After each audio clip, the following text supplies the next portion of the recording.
Matagumpay ang kauna-unahang telesurgery kung saan ang pasyenteng nasa Pilipinas na operahan ng doktor na nasa China. Kung paano yan nangyari, alamin sa Frontline Report ni Mobile Journal, Denise Valdesancho.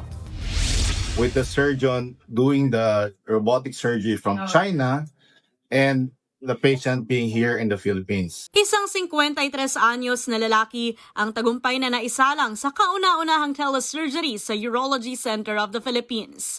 Malayo ang doktor pero napagalaw niya ang robot na nag-oopera sa pasyente. Merong console at gamit ang sobrang linaw at magnified na screen, kita ng surgeon ang loob ng katawan. The main advantage of the robot one, you have less blood loss, less scarring, faster recovery.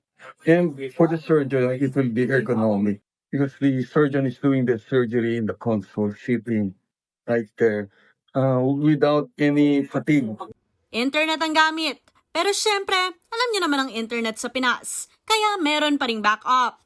Actually, it will not affect the outcome of the surgeon because you have an expert surgeon right here in the Philippines who's going to take over the surgery. Makalipas ang 5 oras, tagumpay na natanggal ang cancerous prostate ng pasyente sa tulong ng telesurgery. With the lack of surgeons across the country, the future here is that you can have these robots in different municipalities, in different islands, but you cannot provide all the doctors. So the doctor, the expert surgeon can be here in Manila doing the operation through the console, through the internet, with the patient either in Masbate, in Sulu. Nagbabalita mula sa Frontline. Mobile Journal, Denise Valdesancho. Mga kapatid, Cheryl Cosing po.